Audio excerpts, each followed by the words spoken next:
But as you know, it's not, the reason I'm a photographer has nothing to do with that I had a camera when I was a kid. It's my passion. I discovered it as my passion, and I'm sure that's why you are here on a beautiful fall day, locked in a room, and we're going to talk about photography. My journey in photography started basically when I headed out west. I was a geologist, and I saw the amazing landscapes out in Arizona and Utah and the Four Corners, and then something just snapped within me. I had to become, there was something visual that I just had to express, and photography was the way to do it. I started with a 4x5 camera. I got an old Lindhoff Crown Graphic and started shooting sheet film.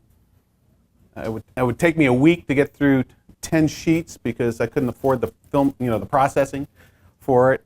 And then when I started traveling more, I continued on to medium format, then 35 millimeter for wildlife. And so there's really three things now that have totally changed my life. I mean, photography changed my life, but certainly the laptop computer changed my life. The digital camera, Amy has my prop in the back there, especially with the flip out, these new flip out screens, that many of the point and shoots have, those variable angle, those articulated screens. And now the iPad. So the computer for storing and using images and traveling with them. I could sit here in New York and work on my slideshow. The camera because I can see the results, and now the iPad because it's changing how we use our images. And you're going to be seeing more and more about the iPad as time goes on. So let me start with this photograph because it's not only the cover of my book, but it's also a photograph that begs the question, is it real or not? And this is one of the things that digital photography, especially in nature photography, the whole idea about composites and working in Photoshop to clean up your images or to take out distractions or to add things that you missed, really raises a lot of questions about the ethics of photography. And there is no truth in photography anymore. It really depends on the medium. So if it's advertising, all bets are off. But I'm a firm believer in nature photography that the nature images should represent a moment. It should be a moment that you captured out there in nature, because that's really what it's about. The reason I am a nature photographer and I like documenting the wild world is because I like being out in nature. Right? I could be a photographer and shoot products. I could be a photographer and shoot weddings. So let me tell you the story about this image. Yes, it is real. And this was the situation. It was in Antarctica. Now remember, penguins are in the south in Antarctica and polar bears are in the north. That's my National Geographic training, okay, geography, the basic stuff. So we're down here on shore, and there is this iceberg beached by the tides, the wind and the tides on shore. So I'm on shore, and the penguins are using this iceberg like a jungle gym, and they're playing. And they're coming up to this little diving board, one after another, and jumping. So it wasn't a one-off shot where, I had to be lucky, or it just had to be in the right place at the right time. I mean, I was smart enough to recognize this situation. And so they were jumping. So the idea was to try to get a clean shot, not with all the companions there, and so they're jumping. So I just kept shooting sequence after sequence, and I missed the first few because they wouldn't give a cue, and then someone behind would push the one. So finally, I made this shot, which was the horizontal, and I think I put the data on here. F8, 1/2000th of a second to freeze it. It's plenty bright down there in Antarctica with all the light at an ISO of 200, and I tried to frame it against the sky to simplify it. So it's one of those it's become kind of an iconic image, but only because of its simplicity. So it is a real shot. So another shot. This is one of the first digital, one of the first digital images that I was proud of with an old. Is anyone else bothered by the numbers that Canon and Nikon use? They had a D30 long before the current D, or is it the 30D? The 30D was 3 megapixels. It was state of the art at 3 megapixels. It was an SLR. I paid way too much for it. I bought it used, luckily. So this is a 3 megapixel picture. But I kept the ISO low. The thing about ISO, as you crank it, of course, you get more and more digital noise, and we'll talk about that. So I was on a tripod, standing in the middle of the road up in Haines, Alaska, getting yelled at by the plow trucks because it had just snowed, but I got the shot. The amazing thing, and this is again by introduction here, about digital photography, especially in nature or in any of the different photographic fields, is that we are making images now that we either didn't do on film, didn't make on film because we weren't willing to experiment and burn through so much film, or because the capability now, the technology of just cranking up your ISO. So going out and painting a cactus with a headlamp, with the full moon, as the clouds are going by, you'd have to spend a couple of rolls and you wouldn't know what you did and you wouldn't know what worked. But now with digital, of course, we can look at it. And this is on a Lindblad expedition in Baja, California. We stayed on shore just a little longer to get the twilight and then the moonlight. So this is a 30-second exposure at 400. So we would take a shot, we'd paint the cactus over 30 seconds, and then try again and see what we got. The 5D Mark II. My principal cameras that I use are the Canon 5D Mark II, which is very low noise, as you know, at high ISOs, and then the 1D Mark III still. I should get the 1D Mark IV, but I'm still mad at Canon for messing up the autofocus on my Mark III for the speed for wildlife. So this is another shot that you wouldn't be able to do, or it'd be difficult to do on film. Painting with my headlamp with red, and then using one of these new light panels. Have you seen these little light sources? It's like a little, it's like the size of an iPhone, and you can turn up and down the light, and it stays at the same color temperature. And I went around, it's daylight balance, and just painted the cacti out there. And this is a 90-second exposure, but at 1600 ISO. Did you allow yourself to walk in the frame in that photo? Actually, no, I didn't. I went behind the rock.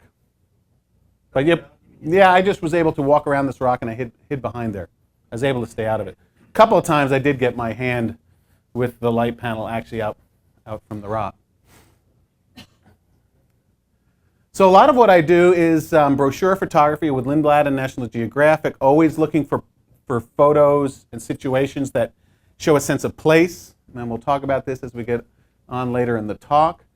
So this is one of the things that we do on photo expeditions on board the ship. Imagine heading out on vacation, and then they wake you up at 4 in the morning for an opportunity to go ashore to get the light.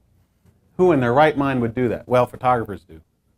And it's a lot of fun to get out there. So this is the crack of dawn in South Georgia with king penguins coming ashore.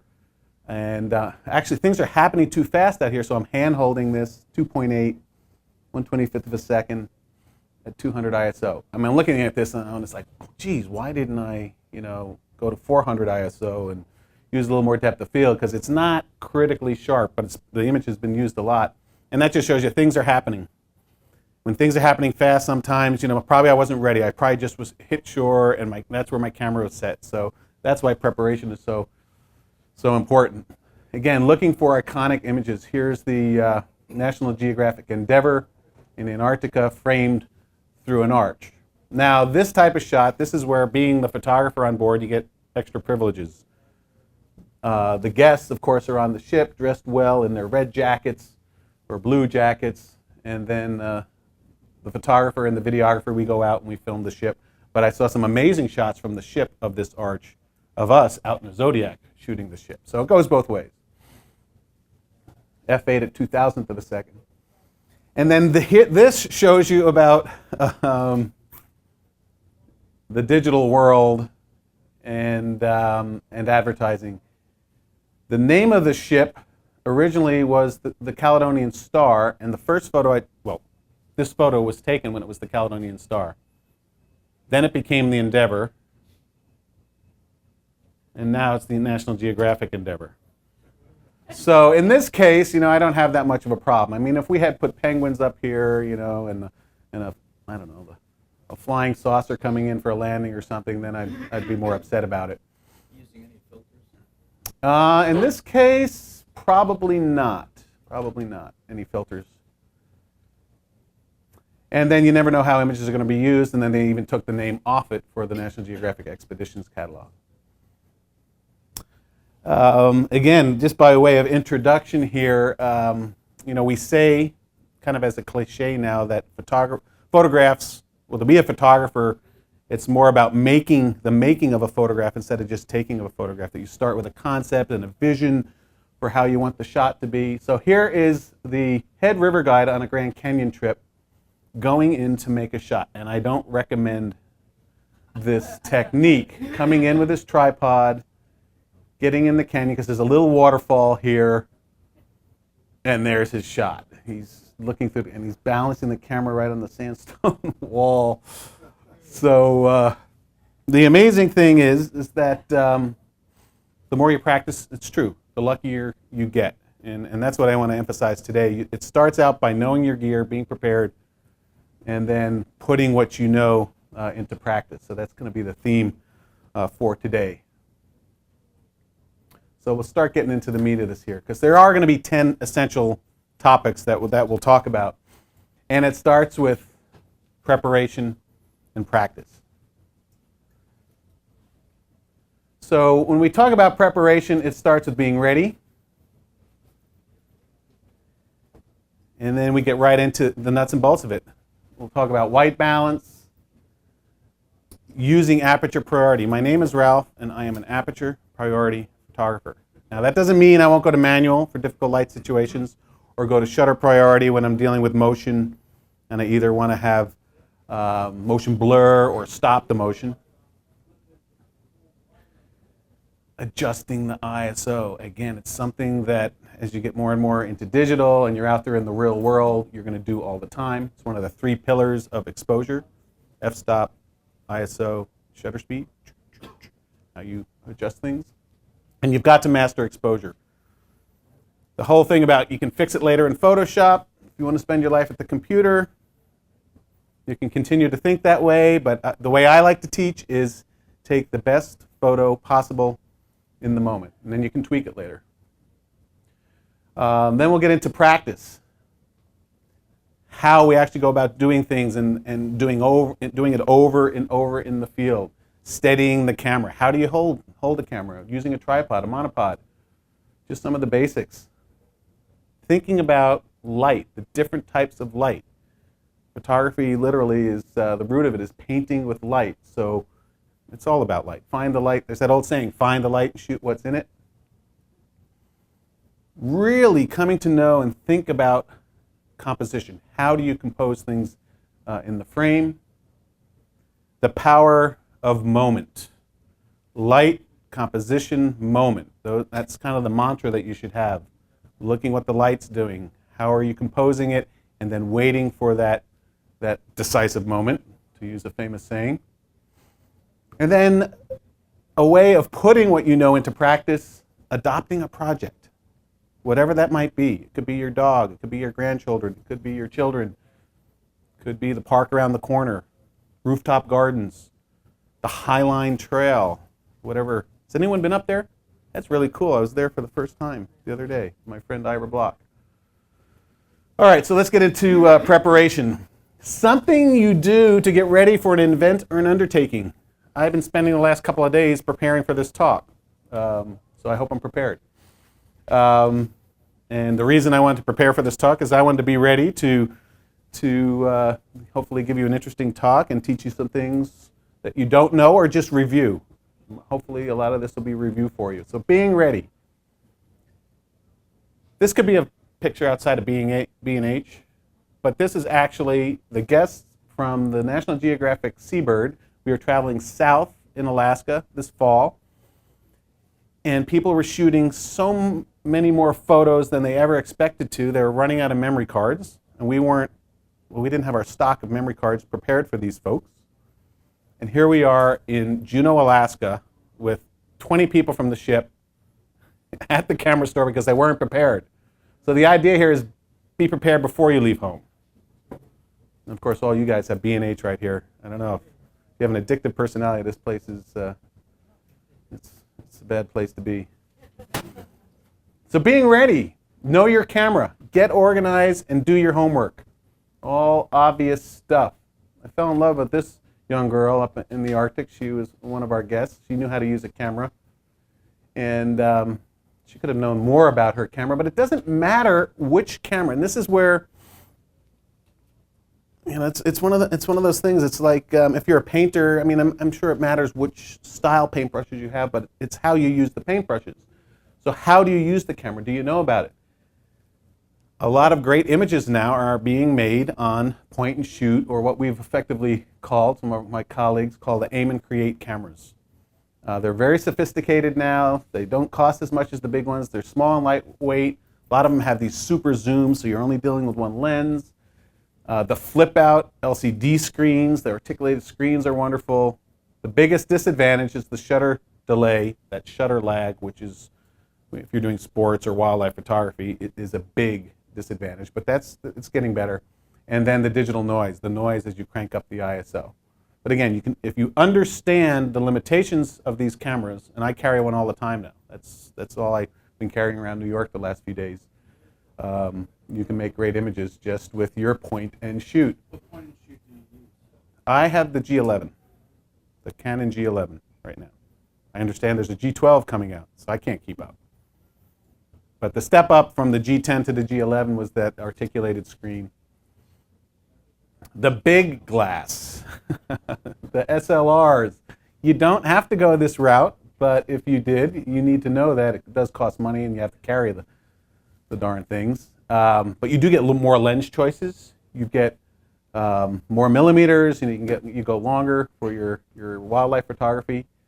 You do get higher image quality because the sensors are bigger and you get less noise, and you can shoot a faster frame rate, up to 10 seconds. Right. Amy, oh, here we go. The articulated screen. Here's my Vanna White. Thank you, Vanna. It flips out. See this?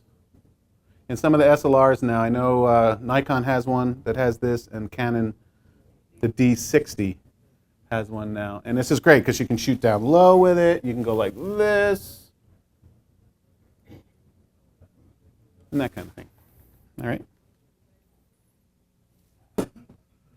So we're not going to spend too much time on cameras. The main point here is that you should learn your camera. And there's really just a few buttons you need to know and a few menu items really to use your camera effectively. It's just like in the film days. So reading the manual is a great way to go. It's good on the airplanes. Put you right to sleep. You'll be at your destination in no time, or you can get those magic lantern guides and the missing manual and all that. It depends on how you learn. If you learn with online and tutorials, there's a lot of great information on the web, or you can actually take a workshop. Just don't book a Lindblad trip and expect us to be able to teach you out when you're in the wilds. You want to prepare and know your camera before you get out there. Getting organized. This is Jason, one of the B&H reps. He came on a trip with us in August to Alaska, and so we did that setup shot. Packing and protecting your gear. Having a good camera bag, of course. Extra batteries, extra memory cards. I can't emphasize, I mean, it seems just so basic, but how many times have I seen it? How many times have I done it? How you get your gear to the location. I use a Low Pro. Actually, no, this is a Tamarack. They're pretty much the same, Tamarack, Low Pro. Both carried here right in the store. Has wheels. It'll have a handle. We're going through airports. This happens to be, I think, my 500, but it could be a 300 millimeter. 3 other lenses, 2 camera bodies, and I carry all my gear on that I possibly can on the plane. I'll also use a waterproof Pelican case when I get to locations. So protecting my gear. I do river trips. I do a lot of trips around water, so it's good to protect your gear. So I try to be organized. For street shooting, like when I was walking around Central Park the other day, I just had this sling bag.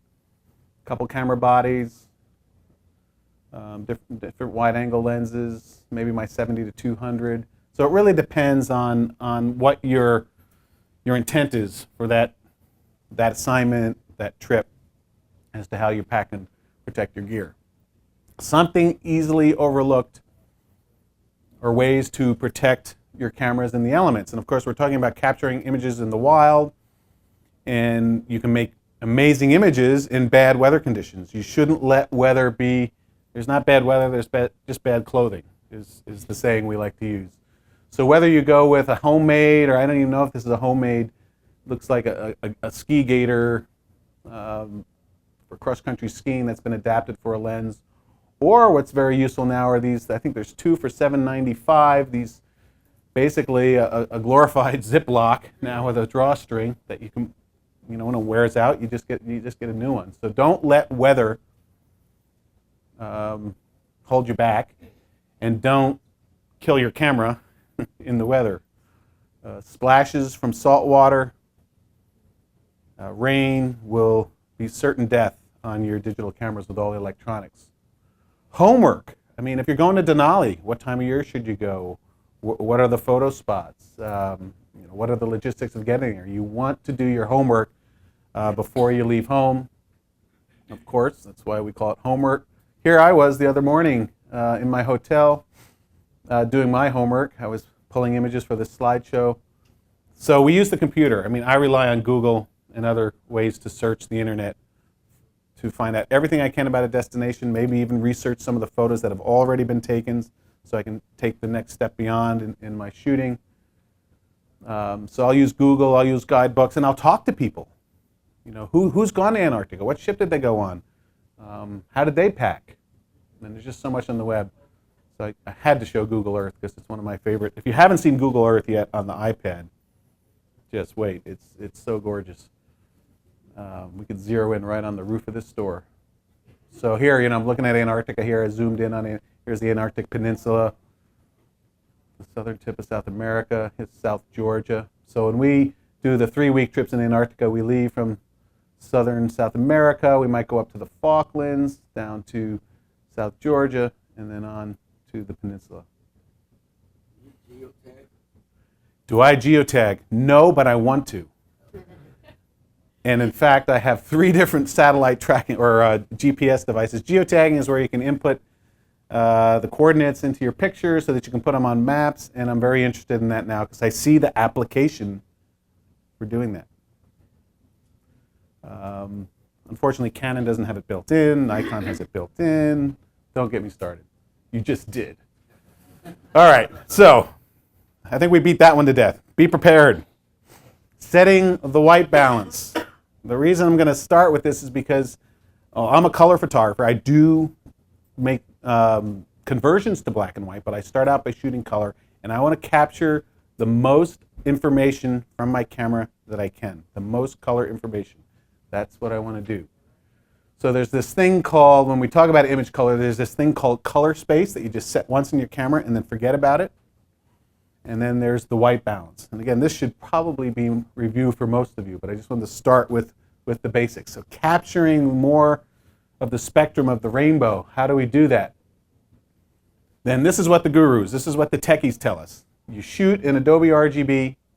For this talk, I converted the images to sRGB because it's handled better by the projectors and the screens. And then there's another color space called Photo RGB, which is what we use when we work in Photoshop. That's about all I know about it, except to say, what in the world is Adobe RGB? Well, if this was the representation of all the colors in the rainbow, you can see where we're going here. sRGB captures a narrower gamut than Adobe RGB, and then Photo RGB is able to work with more of the colors. So Adobe RGB is a wider gamut that gives you a range of colors that's best for inkjet printing and publishing. Adobe RGB is narrower, and again, it's for projectors and some of the commercial printers. And then Photo RGB is the widest of them all, and that's best for working in Photoshop. Could we tell the difference if we didn't shoot? I don't know. I mean, that's what we're told to do. So you go into your menu settings, and this is if you get off automatic. And it's especially important if you're shooting in JPEG format. And we're not going to debate JPEG versus RAW here in this session, but you just know that your camera, of course, when you're shooting in JPEG, processes the images, so it's very important to set your color space for JPEG shooting, and also to set your white balance, because here we're talking about the color temperature. Remember the different films we used to use? They all had a different look to them. Well, with color temperature, pretty much we have presets that we work with. Daylight, cloudy, shade. You can go to tungsten. I asked that question at the beginning here. I've got all these mixed light sources. You can go to automatic and auto white balance when you have mixed sources. It's set by the camera when shooting in JPEG, because in JPEG format, the camera's processing the picture in the camera. If you shoot in RAW, it's processed in Photoshop, so you can set your color balance later, or your white balance later. So what are we talking about with white balance? And why do we care? Well, it's in a way like a filter. When you used color correction filters, remember that hard Ektachrome film that was the standard, but it was so blue, and we used color correction filters to correct, to warm it up? Well, that's what's happening here. Daylight on the left, 5,500 degrees Kelvin is the way it's measured, is the most faithful representation, and it preserves the blue. So I'm showing you this picture of the penguin in Antarctica. It's an Adelie penguin, by the way, because I don't want to correct for the blues in a snow scene. So I would shoot in daylight. When we switch to cloudy, it's now correcting for the blue. It's kind of the first step in the color correction, going to cloudy, 6,500 degrees Kelvin. And then when we go to shade, it's another step in correcting for the blue. So if you think about open shade on a blue sky day between the buildings, if you were to take a picture using daylight balanced film or daylight white balance, it would probably look very blue, because you're not correcting for the way the blue is reflecting into the open shade. And then as you step it up, you're correcting more and more for that. But it also becomes a creative control, because here's what happens. And there's a reason why you want to get off auto. When you have it on auto, it's looking to see what kind of light source it is, and the automatic white balance might correct and take the color out of the scene. So here is a booby down in Galapagos sitting on a rock, and auto corrected for the warm colors, in this case, trying to make it blue. Daylight preserved the nice colors, and then cloudy enhances the colors. It's subtle, but I will use cloudy white balance a lot, especially in the red rocks of Utah or in colorful scenes or colorful sunset, just to punch the colors a little bit more. It's a way of adding a little more saturation right out of the camera. Now this is when you shoot JPEG. Well, yeah, I'm mostly talking JPEG, but I do shoot RAW. Okay. So everything here, I mean, it doesn't really matter if you're again shooting RAW and you're processing after the fact in Photoshop. It doesn't matter what white balance you shoot in, but it's nice to see it right out of the camera, the way the camera recorded it. When you open it up in Photoshop or Lightroom, it'll give you settings as shot, and you'll see how the camera interpreted the scene, and then you can basically adjust to your heart's content.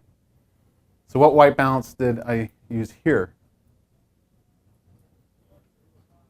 It's a daylight scene. It's actually the sun. It's not the moon, but it's tungsten. So you can experiment with it.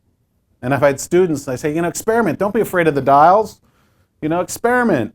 And then they'll come back after the first day and say, oh, my pictures were blue today. I don't know what I'm doing. And it's like, well, did you play with the white balance? And it's, no. But, of course, the camera doesn't lie. She was on tungsten. But she made some cool shots anyway. So you can use the white balance as a creative control as well. So here it's shot on shade. So a very warm scene for the sunset. So a few things about white balance then, just as reminders, is to take it off of auto, except if you're in mixed light or difficult lighting situations. Shoot on daylight most of the time to get the truer colors, or at least how your camera interprets the colors. And then switch to cloudy for warmer scenes and experiment. You realize there are a lot of people that disagree with that. You would say shoot, especially if you're shooting in RAW. Well, keep the white balance on auto, because the camera gets Yeah. it right most of the time.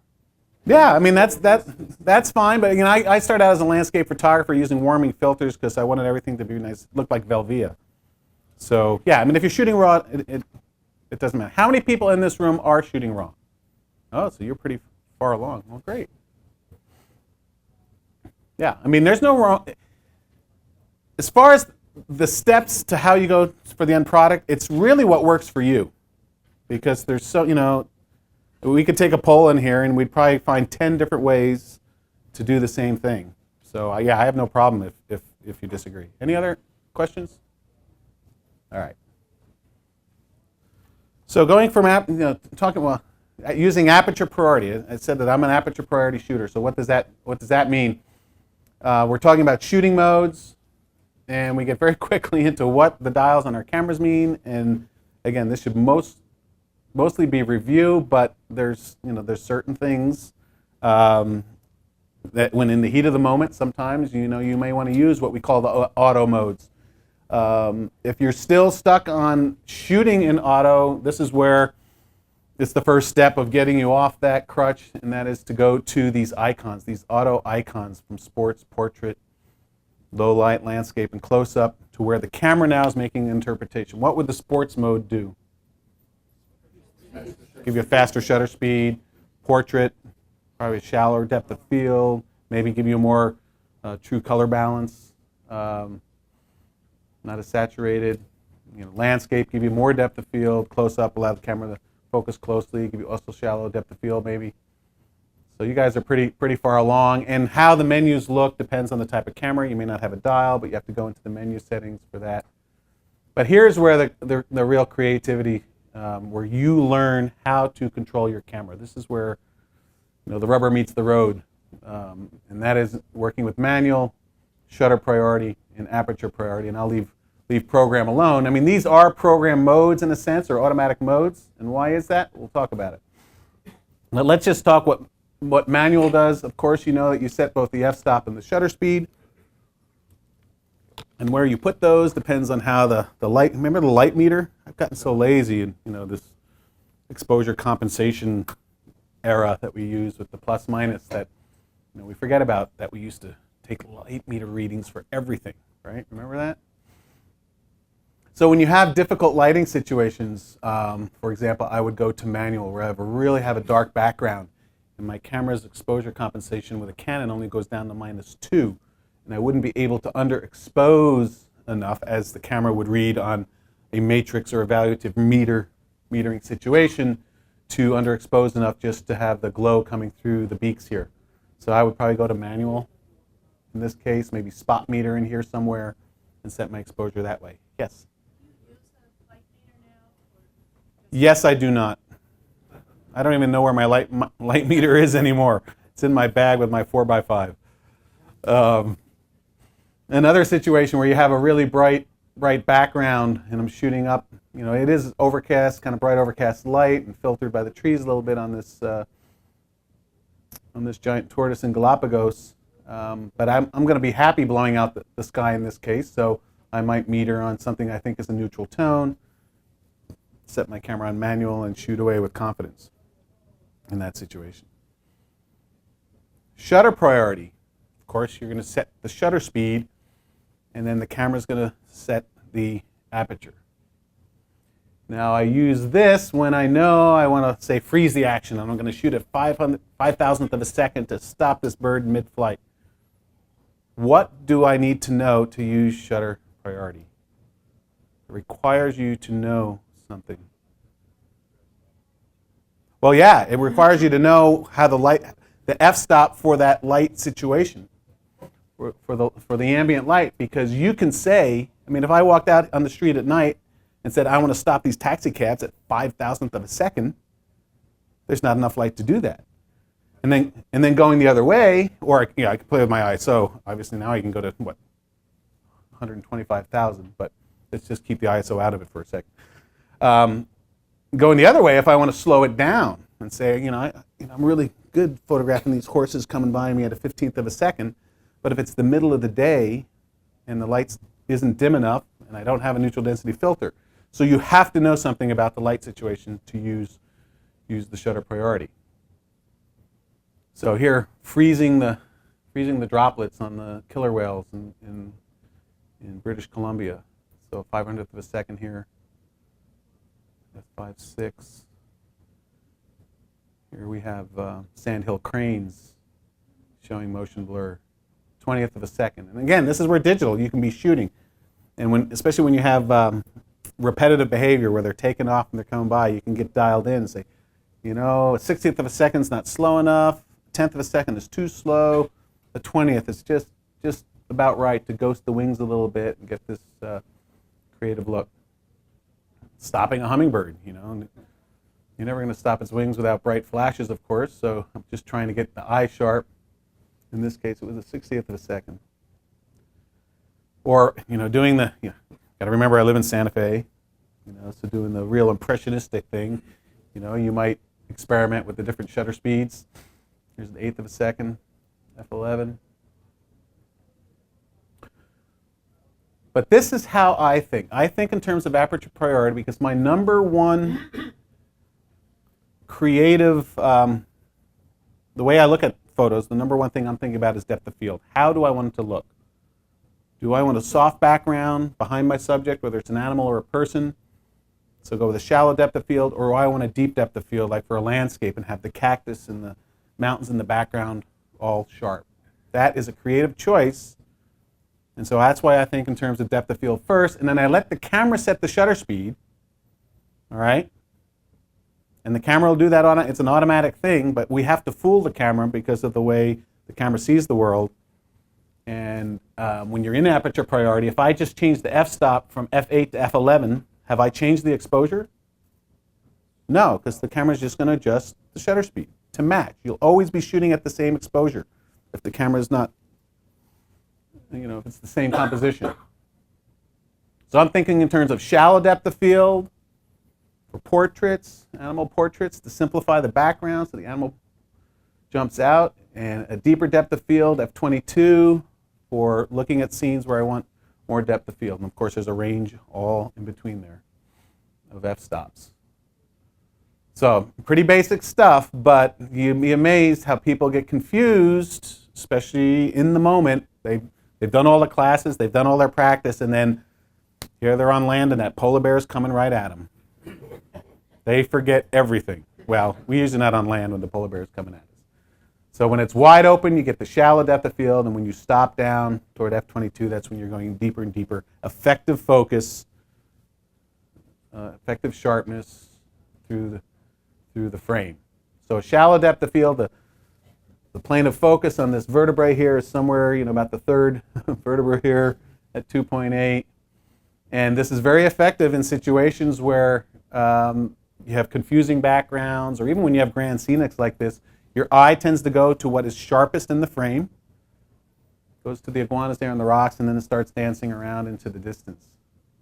How are you checking your depth of field? Obviously, your camera can stop down, but you can't see. You know, the depth of field preview, when I was learning with film, I used to always look at that, and now I pretty much just know. I mean, obviously, if I want to minimize the depth of field, I go to 2.8, but I will bracket, if I have time, and I have a situation, I will bracket my f-stops to bracket the depth of field, just like I used to bracket exposure, just to give a range. And sometimes editors like to see it, and yourself, you'd like to see it different ways.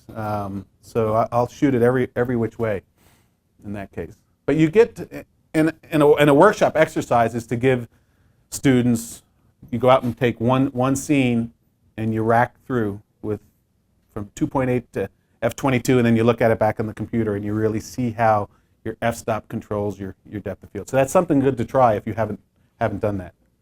Would this be setting automatic ISO, or would you? I always, no,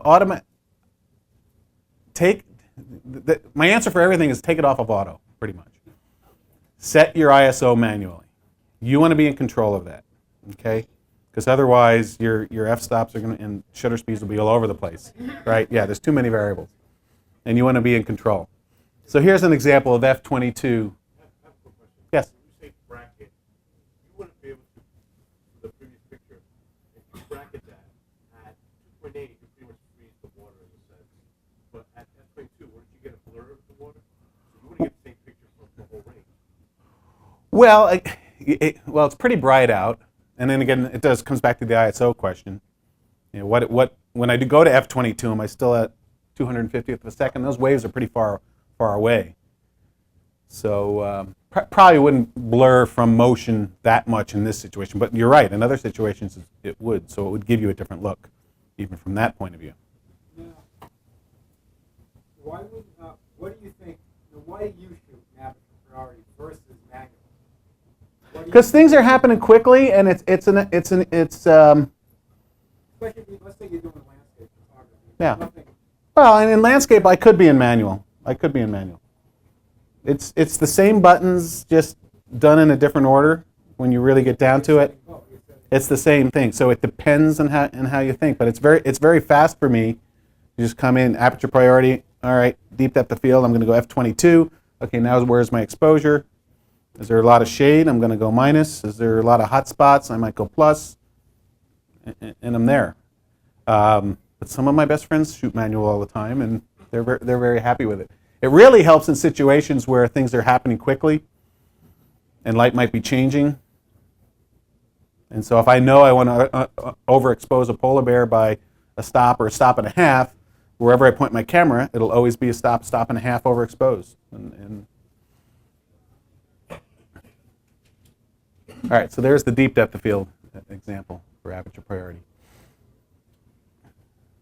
So when you work in terms of shutter speeds, it depends on what you're shooting. Water, have you ever played with water at fast and slow shutter speeds? It looks different.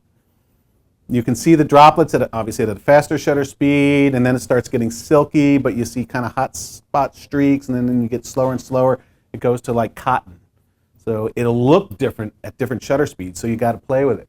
Same thing with a horse going by and you're panning. You know, it really matters. So just to say, well, you know, slow 30th of a second and below, it depends on what you're shooting, how far you're. Oh, wait, that's another thing with your other question about from the water. You know, if you're very close to the water and it's 60th of a second and the waves are moving fast, you might get blur.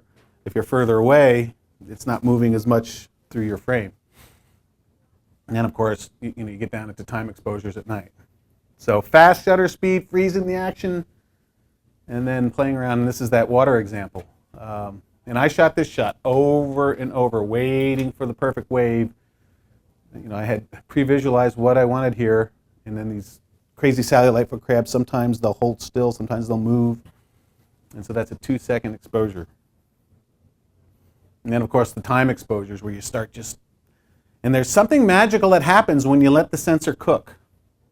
You know, I can take this shot, I can crank up the ISO really high and make the same exposure in 1 second, but with 20 seconds, the water smooths out, right? Because it's moving back and forth, so you're not getting any texture on the water, you're just getting a nice gleam to it, and it lets the stars also cook a little more, pinpoints light on the sensor. So if you've never done long exposures out in nature, play around with it. The night sky or top of the rock, you know, wherever, go let it cook.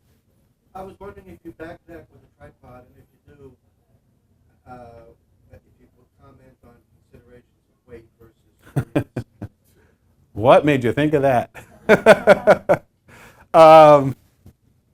Yeah, I backpack with a tripod, and I carry it in my hand rather than putting it in my back. I've just gotten used to that, always carrying it, because I used to, when I was 4x5, I had a heavy tripod.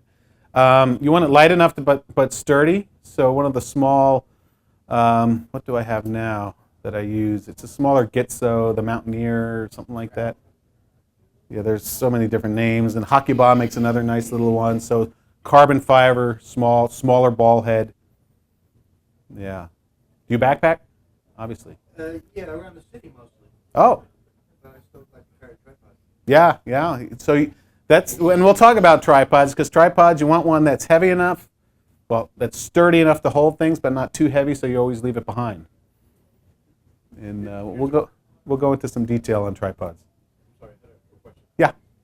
I read, I don't know if it's rumor or not, if you leave the below exposures, that your sensor gets too hot and then you start getting hot pixels. Is that true? Is that a rumor? Is that, if you go online and Google it, people say that. Hot pixels. Well, what happens if you're shooting into the sun? You get blooming, where the pixels kind of bleed over to one another, and you don't get a good round sun. So that's probably a situation where that comes into play. But I haven't seen it in darker situations. But mostly, yeah, the biggest problem is when you're shooting right into the sun, you get that blooming effect.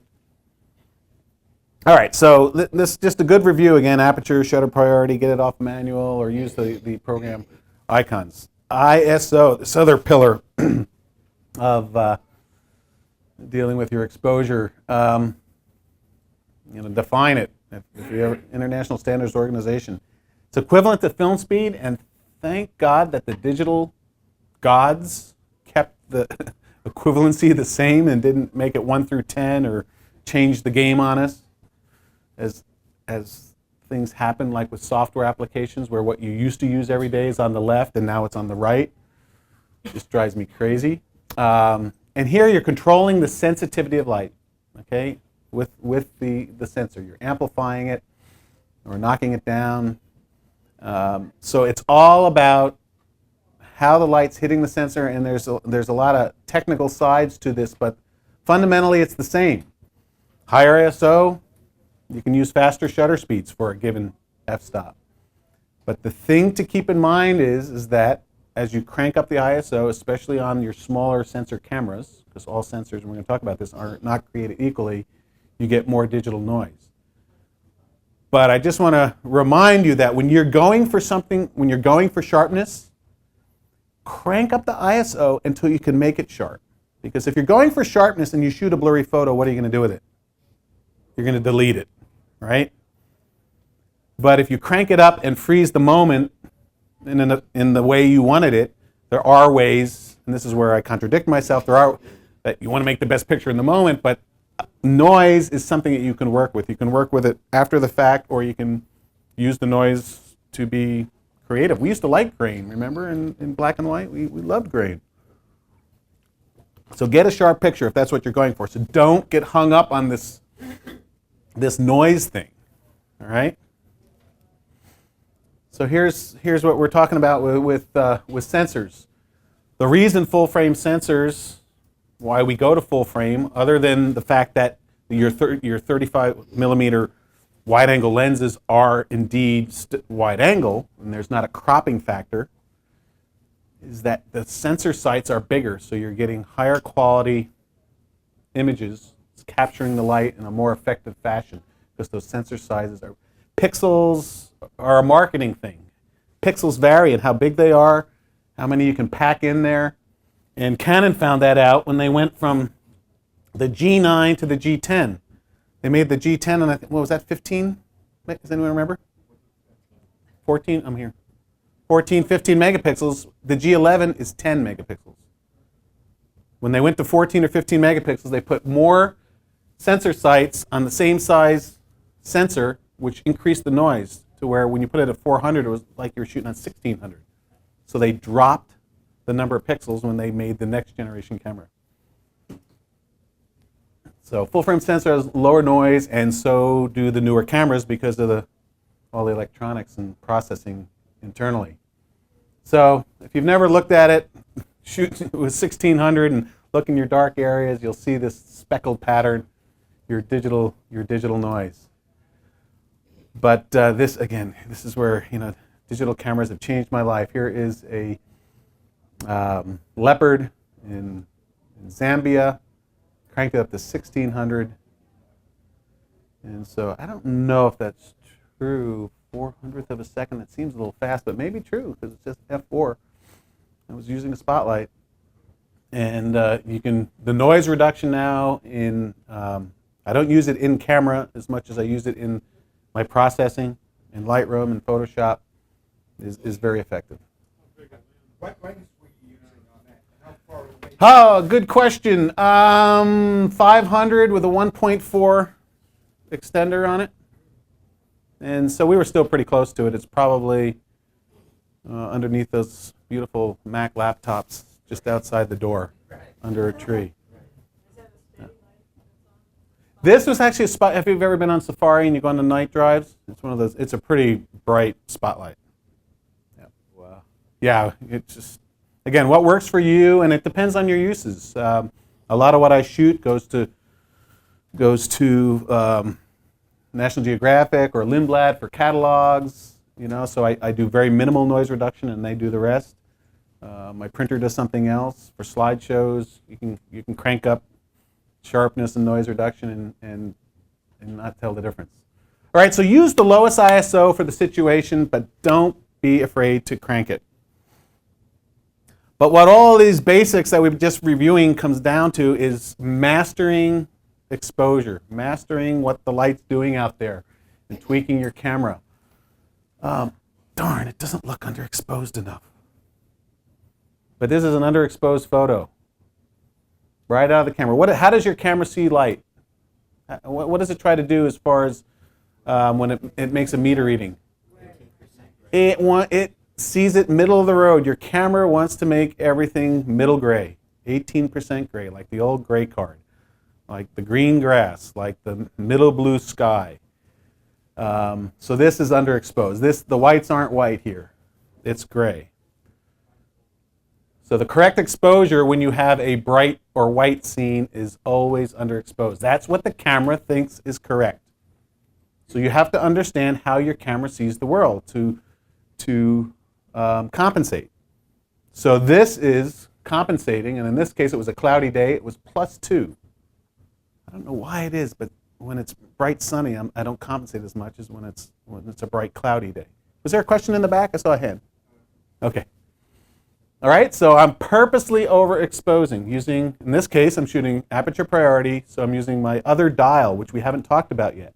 How do you change exposure in these auto modes like shutter priority and aperture priority? We use what's called plus-minus exposure value, or what we call exposure compensation. So I'm +2 here for this polar bear.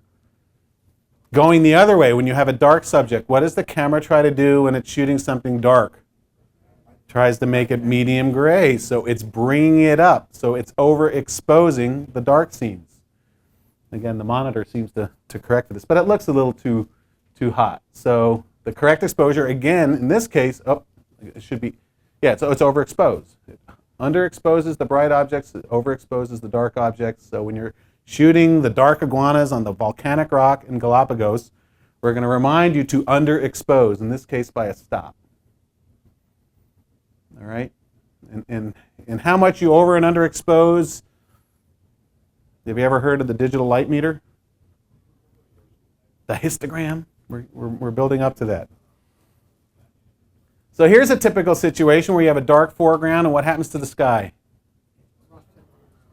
It gets blown out. I mean, this is the name of the game. The camera can't handle the contrast. Go out on the street today. You've got this beautiful scene, the cars or the people walking through the shadows and the great skyline behind you. Can you balance that? Probably not without doing something. So here's a situation that just by underexposing, and how much did I underexpose it? By about a stop, I get the sky back. So you're going from this, which the camera thinks is the proper exposure. So it's trying to take all these dark areas, because it's so much of the scene, bring up the exposure value, making it overexposed, which blew out the sky. So I'm purposely underexposing a scene like this so I can get the sky. All right. Is this the same as moving your f-stop 1? Well, the question is it the same as just adjusting my f-stop? Yes, if I was in manual and I wanted to stop down or underexposed by a stop, I'd go, let's say, from f8 to f11, and my shutter speed wouldn't change because I'm in manual. That I could do it that way. But since I'm in aperture priority, right, I'm adjusting the shutter speed by going -1. If I was shooting this at 2/50th of a second, to underexpose, I'd let in less light, so it'd go to 500th. That'd be one stop. Okay? This is the name of the game: ISO, shutter speed, and f-stop. It's the pillars of exposure and how you get to these numbers. So the camera sees light as middle gray. Bright scenes are underexposed. So one saying is add light to light, add light to white. Okay, that's the way of remembering, because it's a little counterintuitive when you start thinking about it. And dark scenes tend to be overexposed, so you've got to take light away from something that's dark. So to fool the camera, we use the plus-minus exposure value, and we get into what's called the histogram. But the plus-minus value is, it depends where it is on your camera. Sometimes you have to push a button to get to some kind of graph that goes from plus to minus. And this is where we can start talking about the histogram, and we'll do that in a second. So When you're overexposing, you're pushing your light values to the right, so you're trying to move what your highlight peaks, if you have any, over to the right, and vice versa for underexposing, come to the left. And this changed my life as well, because I spent a lot of time shooting in difficult light situations out in nature. Polar bears, penguins, black and white, lots of white. How do I balance it? How do I not blow it out? How do I not underexpose? And we have this digital light meter. The histogram, I hate the word histogram. If I was designing if we could go back in time and design the camera, I would just say this is the digital light meter, right? It's recording the light. It's a graph. It'll even blink at you and say, "You idiot, you're blowing out your highlights." If it could scream, maybe we can make it scream. Maybe it should talk to us like our in-car navigation systems, but in a nice way. And we shift it by using exposure compensation. So I'd say this is probably one of the least understood parts of digital photography, just because a lot of people are scared of it and they don't know how to use it and they don't know why they should use it, and the fact that we can just take lots of pictures and we can fix them later. But it tells you, the histogram doesn't lie. And basically what it is, it's a graph that goes from black on the left, white on the right, 256 tonal values with gray right in the middle. All right, so if you have highlights, if I've got a snowy field, I'm going to get a peak, and you add up, you count all the pixels. So if you just had a gray card and you counted all the pixels, you just get a line right in the center of your graph.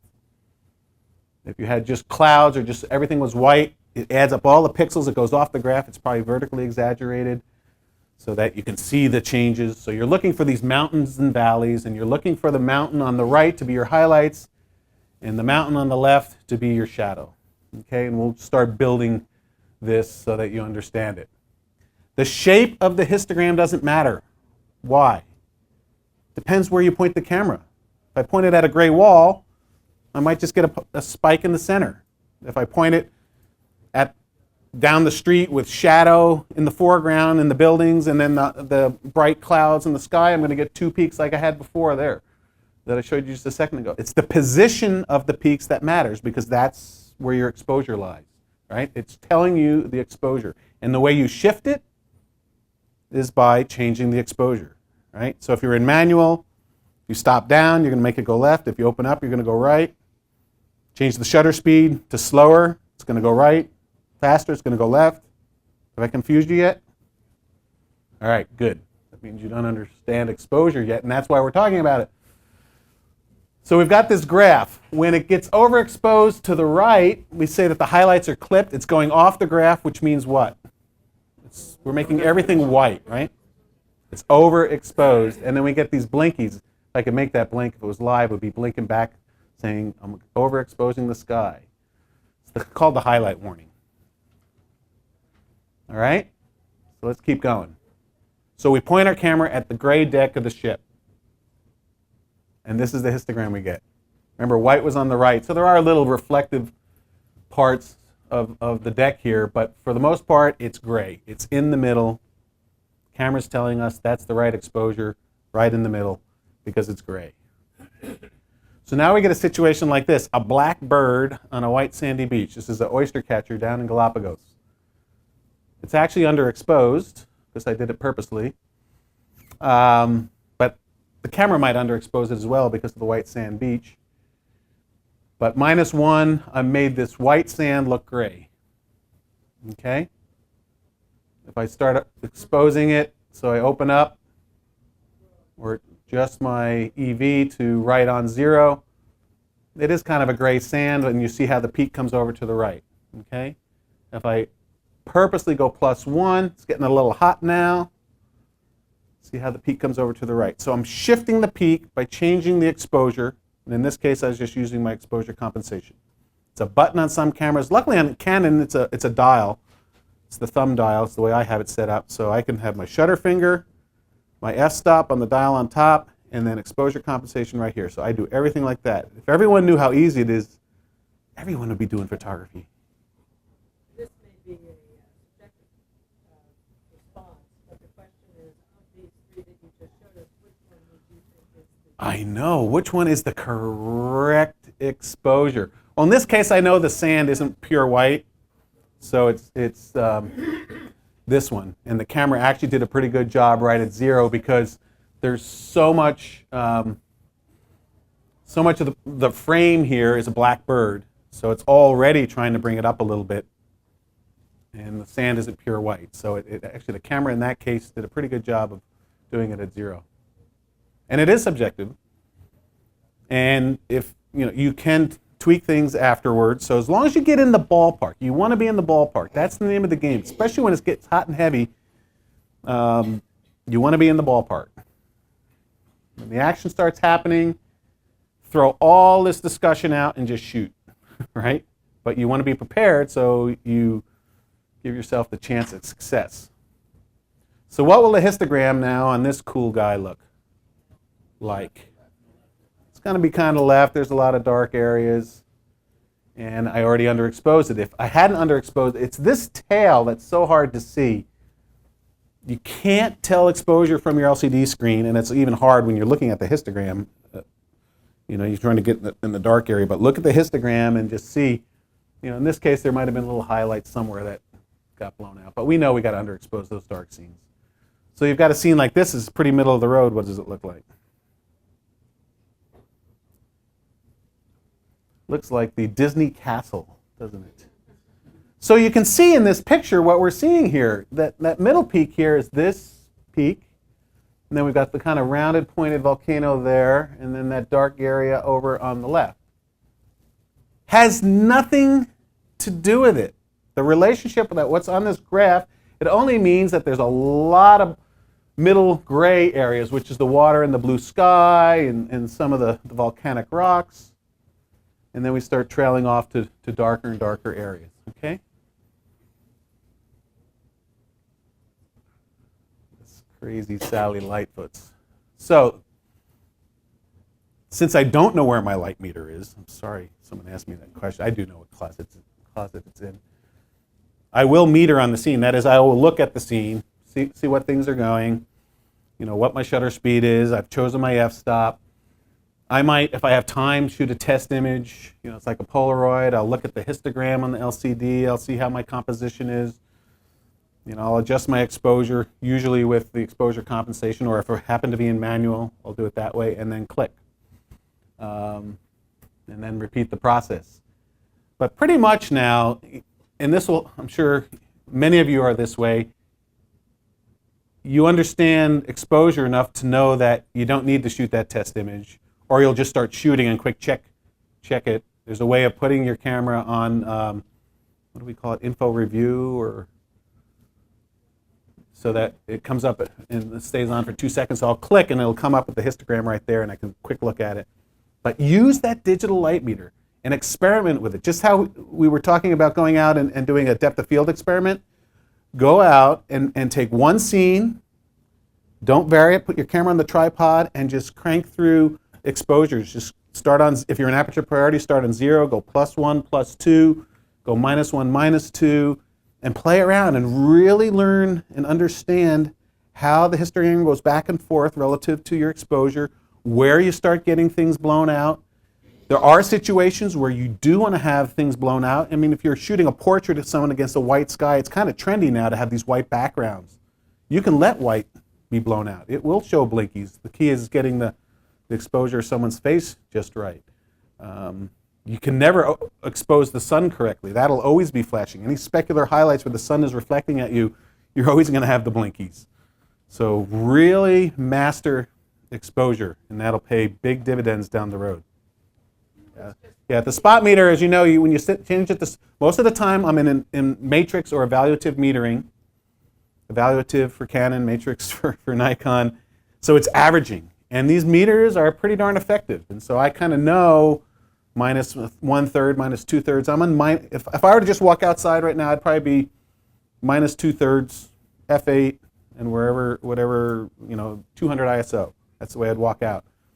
And then if I get in a specific situation, I could go to center weighted metering, I'm not talking about focus, say if I was shooting people, or go to spot when there's something I really want to nail. Okay? Are you doing much of this high definition where you take multiple pictures I'm not doing the HDR thing because I'm dealing pretty much with moving subjects. I mean, if I was just strictly landscape, I might do that, but I want to be out there, and I try to do everything in the field. And when I see an application for something, then I'll just become the biggest devotee, and then I'll be all about it.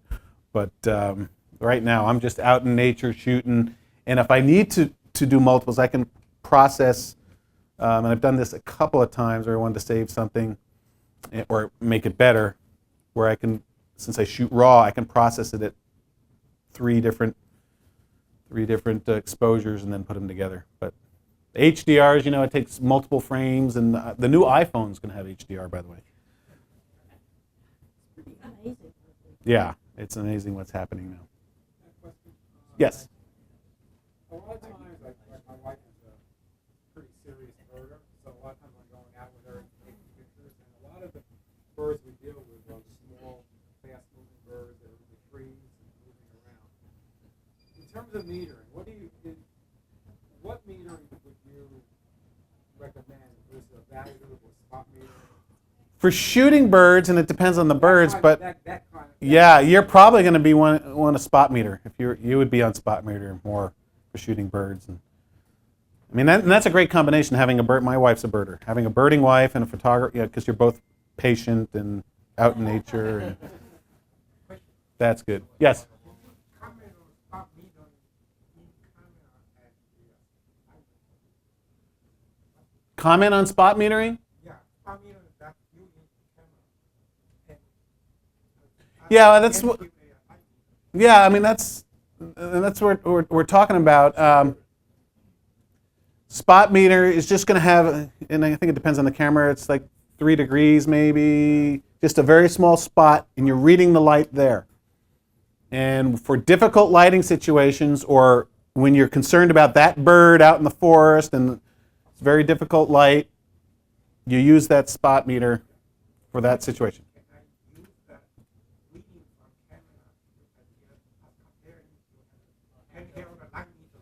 Oh, well, it could vary significantly. If you were to, if I've got a egret sitting in the sun with shadow all around it, I spot meter right on the egret versus the average meter, it would be much different, maybe even a stop or two different, and the bird would be blown out with matrix or evaluative metering because it's trying to take the shadow area and bring it up to medium gray, and that white bird would be blown out. So. What I mean is, you set camera on spot meter, that given area, Uh-huh. and then they show you what it's reading from the camera does that. Yeah, I may not understand the question. Yeah, I think the question he asked is how does spot metering in the camera compare to a handheld?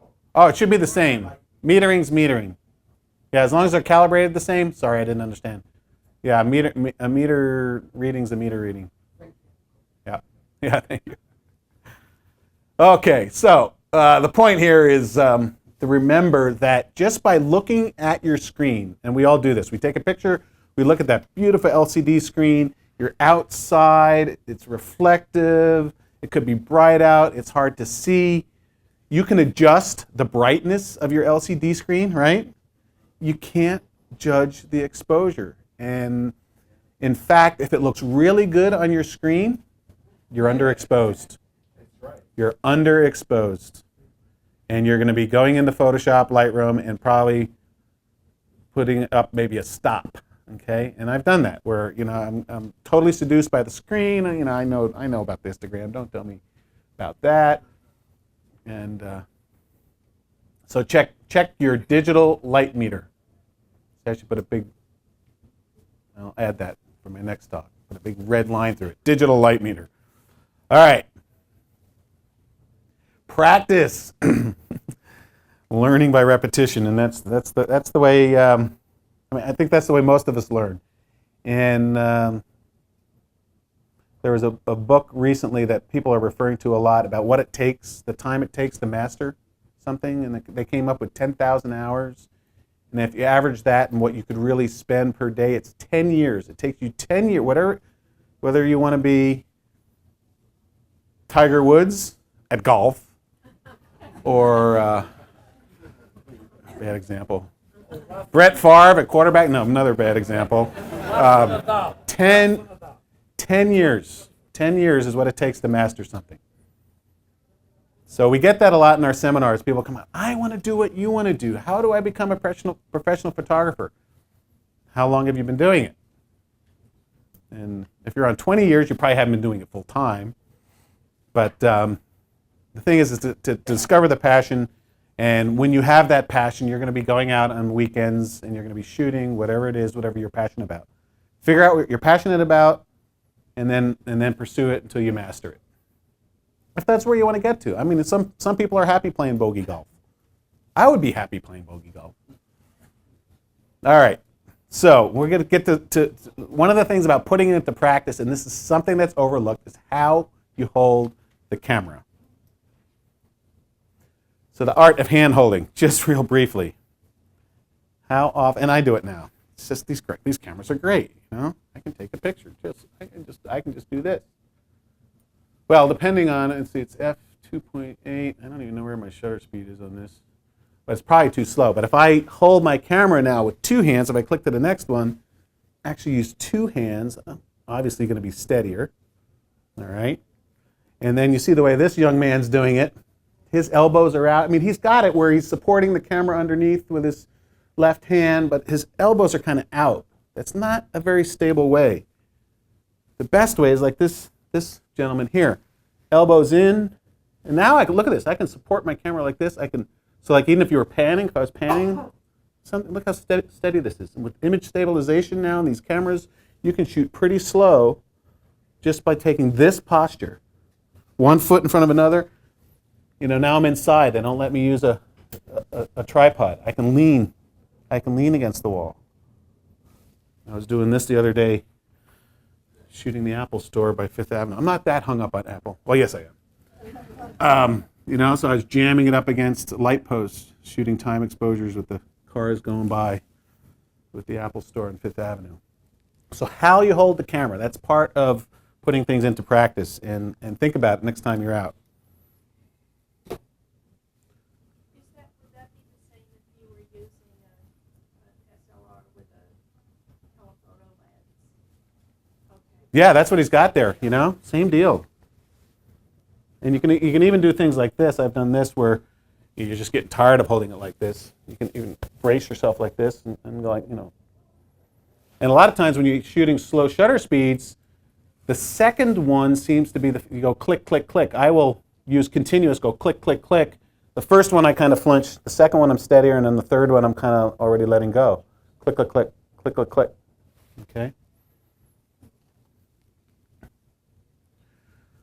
So back to your tripod question. This is kind of what I carry. The key here is this ball head, and this is the heavier ball head for my bigger tripod that will go up to eye level. I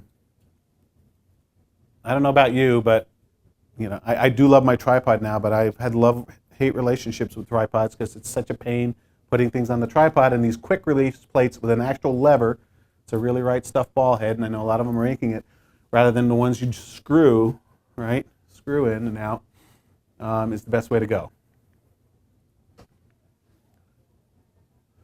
Bean bags. I use bean bags a lot for shooting on the ship. You could use them.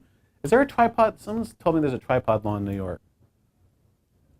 I think you can carry concealed weapons if they're registered, but not a tripod or something. But you have to get a permit, yeah. So maybe they eliminated that. But anyway, bean bags, and the one I actually carry around is the bucky bean. I use it on the planes, a little bucky bean for my neck, and then it works as a bean bag when I get to the ship or up to the restaurant or the top of the rock, wherever it is I might be, where I might need a bean bag.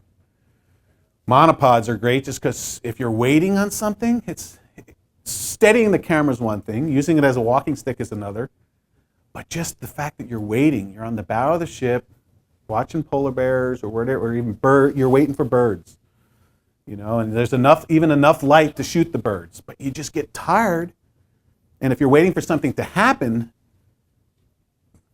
going just like that sometime is long enough that you're going to miss it, to where it's on the monopod and you're just looking over the top, you're waiting for that whale to breach, there it goes, you can't get it fast enough going like that. So monopod just Maybe it's middle age. Wheels for your luggage, monopod. Any suggestions on getting used to holding a camera steady on a monopod? Because my husband has a monopod, but he still, because of, he tried to keep Yeah, I mean, it is a technique, I think. Sometimes having it angled rather than just straight up and down is steadier. Basically, he's kind of like, well, I'm just going to have to get a monopod out and just... Getting it up at eye level, because if you're always like this, you're not going to be as steady as having it at eye level. Yeah, I hadn't thought about that, because it isn't as steady, obviously. Yeah, but... Yeah. But the key, I mean, for serious nature, documenting wild places, there's no substitute for a tripod, because then you can get down there, you can shoot slow shutter speeds, you can put it at any angle, you can lay it on the ground for macro if you have one that spreads out. So I'm not fond of center columns. I like one without a center column, so I can just lay it flat if I want to get low. It slows you down. I mean, I'll review that here in a second. I've got the whole list of things, but you look like a professional, you're more serious, your wife will carry it. No, don't. If you're going to commit to a tripod, you should carry it. We see that, and the tripod Sherpa comes along. All right, so tripods, and this goes back to your question, sir. Lightweight, carbon fiber is the way to go, and I'm sure they're inventing something new as we speak. You want it sturdy enough for the long lenses. Since I travel a lot, I go with 4 legs. Yes, it takes time to do the 4 different sections. 4 legs. 4 section legs. That'd be a quadrupod, wouldn't it? That'd be a quadrupod. So it's more compact, right? Don't carry on your tripod onto a plane. Stuff it in your clothes duffel. There's no reason to take up my precious cargo space on the plane. It is mine, by the way, with your tripod. You can have it tall enough for eye-level shooting, especially for shooting birds. It's very comfortable that way. Ball head with quick release plates. And then if you're going at longer lenses, of these gimbal-style tripod heads that allow for a range of motion. And that's a great, do you have one of those for your bird shooting? No, the funny thing is, the type of birds that I shoot, I can't even use them. Ay. High up, Get her interested in big birds. Penguins, they don't even fly. All right, so do you love your tripod? This is a wake you up section here as we head towards the home stretch. We teach our students, and forgive me if you've heard this before, anyone in the room, always carry your tripod. So this student she's carrying her tripod. This is the counterbalance technique. It's amazing what people go through not to use their tripod, because she doesn't have she does have a quick release plate, but she doesn't have a ball head. I mean, that's the tripod. She said, well, I won't buy a new tripod, and she just carried it around the whole time. They are more effective if you extend the legs. And there is a method, actually, to extending your legs, especially when you have 3 sections. Does anyone know what it is? Do the bottom one first, right? Because if you do the top one first, then by the time you're going like this to get to the bottom. You guys are definitely above average crowd. There's another. I mean, this tripod with this ball head, $1,200, easy. Take the time to set it up. Take the time to set it up. Well, here he's got it set up, but I don't know what. Shooting birds, no doubt. Shooting birds, yep, there you go. Effective use of a monopod, or maybe this is geotagging? I don't know. Is that a satellite receiver? Forget the tripod, I'm just going to shoot. Yeah. Yeah. You get in trouble if you start texting this to your friends. There are good uses for tripods. Cup holder, hat, jacket. Now this is where it is. You can pre-focus at what you think the distance you'll be. Beep, beep, beep, beep, beep. Click. That is a legitimate use. This is a very creative use. Another one, rattlesnake. Right? Okay? Shooting rattlesnake with a wide angle there. Again, using your timer. So there's things you can do with your tripod. But for slowing things down and doing it right, getting out there, being patient, there's all these things that tripods do help you. Using big lens, obviously. Is this you, Neil? No? Darn, I thought it was. Yeah, I think he missed the subject, but anyway. All right. So when you love your tripod, I do think that you do make more thoughtful compositions because you're thinking, is this photo, is this rock, is this flower, or whatever, worth it, me taking the time to set up my tripod? You've got to have it if you're using the big glass, right? You're going to yield sharper images, of course. You can use slower shutter speeds. And this really lends into being patient and being more creative. And that's all I got to say about that. All right, we're up to essential number 7, and now we get into light and more of the seeing part of putting things into practice here. And a lot of this we've already talked about. Certainly the contrast part, because we talked about histograms. Tough situation, huh? If you expose the reflection, you blow out the sky. If you expose for the sky, your foreground's too dark. I mean, the way we traditionally get it around a situation like this, if we want the shot, how did we do it? Well, we could do HDR, but I don't know what happens with motion in water. Yeah, we use the graduated or split neutral density, which is half gray, half clear, and there's the hard step, and there's the graduated or the softer step. And that's pretty much the way we've handled that, to deal with the contrast. That said, if things aren't blown out too far, there is in Lightroom, and I don't know if Aperture has it yet, they have a gradient filter now. So as long as you guard your highlights, all right, don't blow it out too far, you can bring things up, or you can hold back skies with that after the fact, which is like magic. But again, you want to get. I still use graduated filters, these split field filters, to get the best shot in the field. But there are just times where they're not practical anymore, so I go to software methods. But what this means is we're actually, when we go out in nature, we seek scenes that have balanced light. I'm putting myself in a difficult situation by choosing this as my shot, the iguana against the white sky. It's just going to be hard to shoot. You don't want to emphasize a gray sky anyway. So, this is kind of a poor first attempt at getting this, what they call the Christmas iguanas on Hispaniola Island. I'm getting a more effective shot by using a dark background, using a shallow depth of field, focusing on the eye, taking my time and searching. So it's the name of the game, other than the whole thing is we're trying to take what the technical side, get through the technical side, so the camera is a tool, and then getting out to the creative side and then looking for things that work, and then finding the best composition in those lighting conditions that work. Find the good light and shoot what's in it. So it's a treasure hunt. Somewhere out there's a masterpiece. Around the block here, there's probably a masterpiece. It's not going to be an iguana. Well, okay, so you seek scenes with balanced light, or light that works, that the camera can handle. Or why do we get up early and stay out late? You get the good light, and it works. It's a time of day when the light balances. Not only is it warm light, but things balance. You can balance the foreground with the background. I probably did have, though, a neutral density on this, but it puts things in a range that works. This is up in Denali National Park in Alaska. Anyone been there? Great place.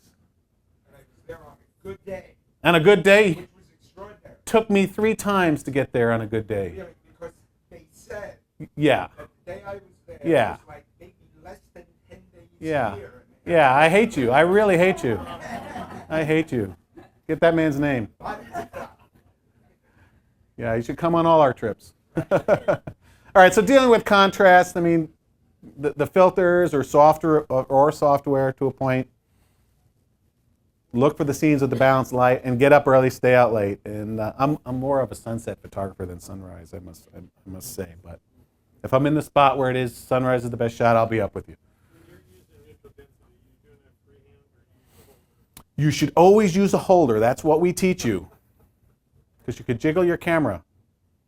But yeah, most of the time I'm just, oh my God, I should use that filter. You know, so I'm holding it in front of the lens. I do have the holder though, especially for doing if I'm using it shooting aerials or something.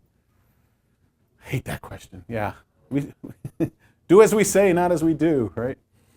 But what I do for the holder for those neutral densities is, especially is at the Hopkin P filter or something, I will hacksaw off all but just one. I don't want all, because the vignette's on the wide angle. So you know how you can stack like three. Avoid stacking filters. I know they talk about it in the magazines all the time, but it's too many window panes in front of your your expensive glass, to soften your shots. All right, direction of light. Very important, thinking about the direction of the light when we're out there in nature. Great situation. Oh my God, it's the first time I'm seeing this tortoise and I'm just gonna shoot it every which way I can. It's horrible light. It's that front lit, high noon type situation. You take the record. There are shots that are just the record shots. You were here, you take it. But if you're really going to work a situation, you're going to look for the other types of light, not that front lit situation. Well, flash might help you even it out, but first of all, you got to be careful with flash and wildlife. Galapagos, actually, it's discouraged because 1,000 people are going to come by this tortoise in this day, because it's at the Charles Darwin Center, actually.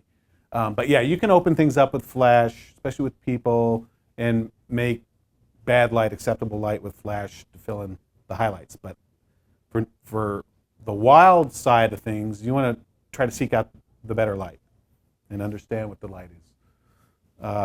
So I'm going to look for situations. First, I'm going to work early or late in the day, or orient myself where I can get a side lit situation that gives you the catch light in the animal's eye. I'm talking mostly wildlife here in this situation. But if it was a landscape, I wouldn't have the sun right behind me. I'm going to orient myself where I've got the light coming through the trees in more of a side lit situation, gives a little glow. I'm using the branches for foreground to frame the shot with the reflection. So I'm using light to my advantage. Now, in Africa, you don't have all that much control on the light, but if you can get the driver, if approaching something, to come up on a side lit type situation, it just accentuates things more when it gives you more detail, it gives you more of the texture of the animal or the landscape in that matter when it's from the side. Backlit, though, is some of my favorite light. It's that romantic light in modeling and shooting models, which I don't shoot. I probably would have made a lot more money had I done that, but no, I shoot birds that can't fly. In this case, a flightless cormorant. But this backlit, this silhouettes, you're pointing right into the sun. It's very effective in not only with wildlife photography, but also in landscapes. It's one way of making bad light good light by shooting right into the sun and pinching the sun, stopping down so you get that starburst effect. Even it's not middle of the day; it's more late in the day. But this is that other situation that I showed you before, a backlit situation, and you're starting to see this rim light to it, where you get this halo around things with a backlit. It's not exactly backlit, otherwise this guy must be a little closer to me to be more backlit, but you're getting that rim highlight, and that's very effective in landscapes and wildlife photography. So look for that. It's harder light to work in. That's why a lot of people don't shoot in the backlit situation. You almost need three hands, because a lot of times you have to shield the front element of your camera. So if you have someone working with you, you can do that, or that's why being on a tripod, you can actually put it on timer or use a remote and actually shield the front of your camera. Quality of light is also, so we have the direction of light, but then the quality of light. I love the bright overcast situation. Back to this guy here, where it's bright overcast. It looks like it's sunny, but it's not full sun. And you can check that by looking for your shadow. And if it's just a little bit of a shadow, that's when I love to shoot, because it looks sunny, but you're not getting the contrast of full sun. So the softer, diffuse, or cloudy light, which is perfect when you're when you're in the forest. It'd be good for shooting street scenes in New York as well. You wouldn't have to be dealing with the contrast of shadow and sunny side of the street.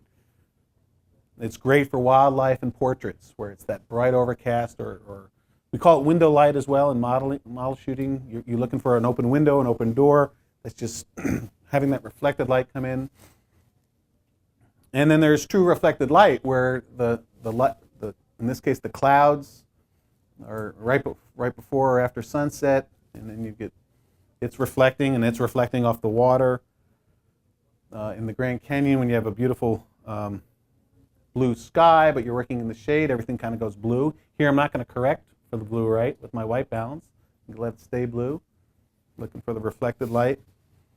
And then reflecting even more off the canyon walls late in the day. And what did I do here? How do I get this look? Long exposure. It's that liquid gold effect. Well, yeah, I'm probably pushing the white balance to cloudy, because I don't have any blue in there. But try this with water, where you have ripples. I mean, it's not the way it looks. When you look at it, there's all these ridges because it has rippled. The water is rippled. But when you let it go for about 2 seconds, all those ripples just blend together and give you that liquid gold look. So that's the magic of doing the time exposure. Again, in this case, reflected light, but now we're getting to the magic light situation. We're now combining things so we're there at the right time of day. There's a lot going on in this one, because you have a black sand beach, you've got a bright sky, so I'm probably holding back the sky with a graduated or a split field, which will filter, and then waiting for the moment. Because there's a moment to everything. When we start talking about the power of moment, there's a moment to everything. The waves come in, it's all foamy, and as it goes back out, you get this sheen. It's actually a little better over here than it is here. It's still foamy. So you get that reflected light coming off the waves, depending on the time of day. The magic light. It was a cloudy day in Moab, and I remember being in town in Moab. If you've ever been up to Canyonlands, it's about a 45-minute drive, and I saw this this hole coming, and I remember racing. I can only get up there if I can only get up there. It was better I should have been there 5 minutes sooner, because I think it was highlighting the river here. At least it's hitting the... See, we're never satisfied. That's the other thing about having the passion for photography. Could have always been better, right? You know, if I had the condor here and the... Yeah. Well, there I have the condor. No, it's a pelican, but... and that's the other thing. You know, the light's happening, but what can take it the next step? It's that little hot sauce on there that gives it the moment, whether it's the pelican coming by. I mean, of course, geez, why don't I have a line of pelicans going through the... Never satisfied. All right. So how do we put all this together? Thanks for coming.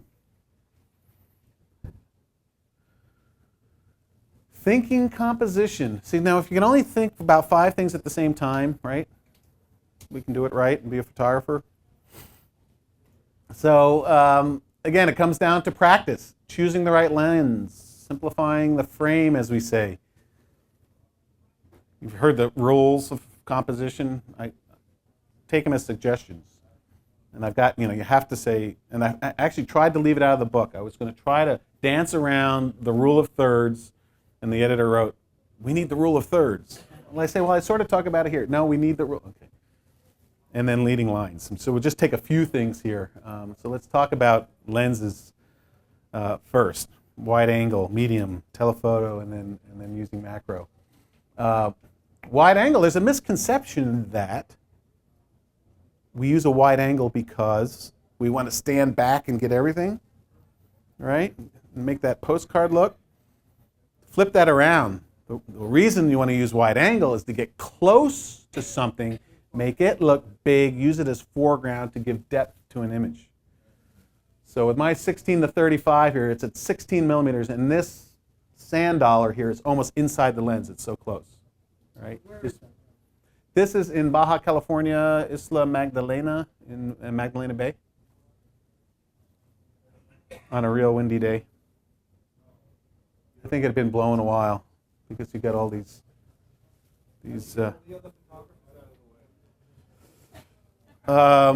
shock collars. No. Now, no one would take pictures in the wind like that.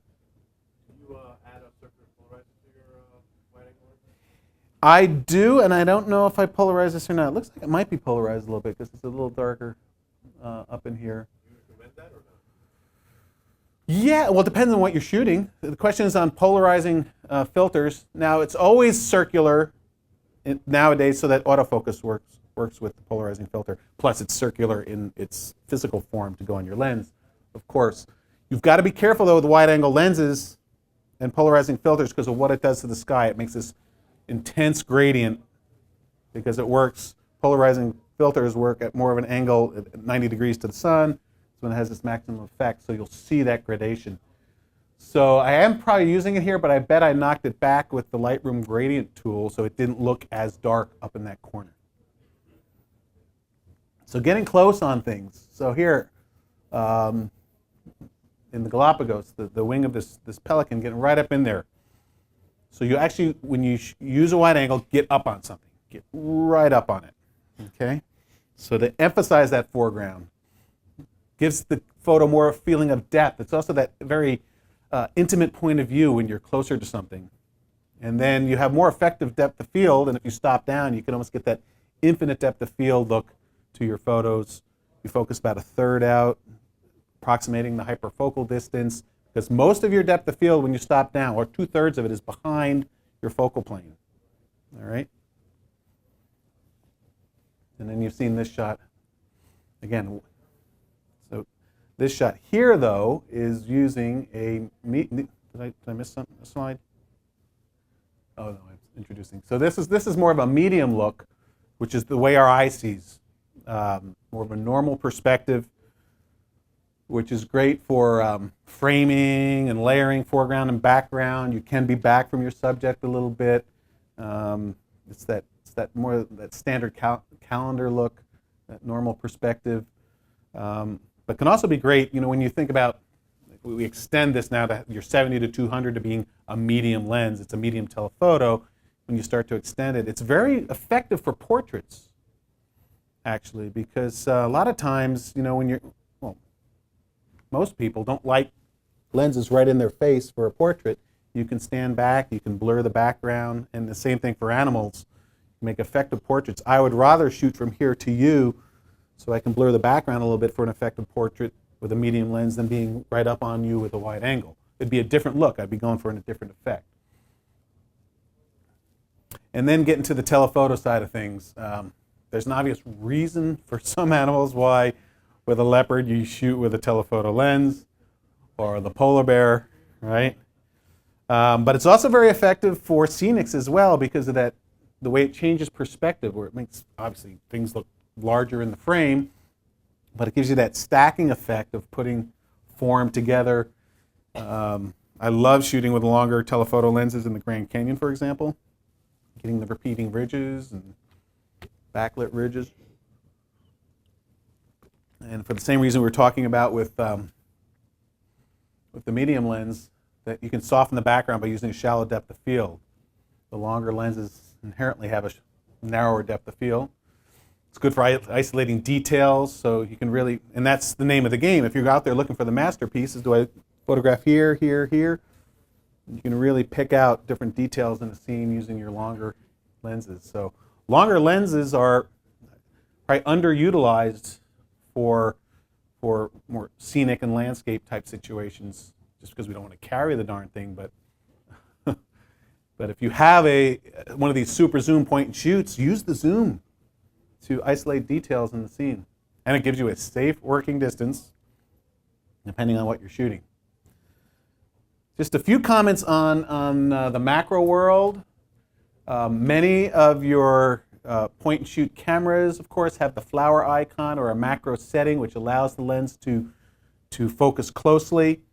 And they have amazing depth of field. There's something about the optics, and maybe there's someone in the room that can explain it, of a point and shoot at f8 and the small sensor that has an effective depth of field of like f64 when you use it in macro. The wide lens and small sensor, yeah, that's the way to explain. I just have to accept it. Physics, I just have to accept. Yeah, so you go wide on macro and get close to something. And again, the flower can be right inside your lens almost, to where you're shading it and you have to back up. So one of the things I love about these cameras is doing macros. And once you start looking for details in nature, there's no hope for you, because there's always a picture, always. Yeah, so the Sally Lightfoot crab. So when you start seeing things close up, it really changes your view of things. And so having dedicated lenses, and I could have gone through, I mean, there's 100 millimeter macros, there's 180s, there's still the 55, 60.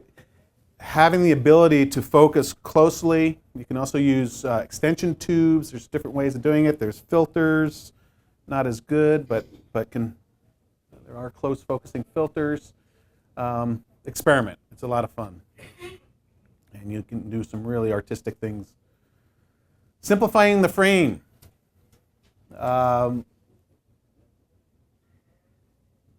It's just as important what you leave out of a photo as what you have in the photo. How you isolate. Again, the idea that there is a masterpiece out there, you just have to find it. It's all about how you compose it.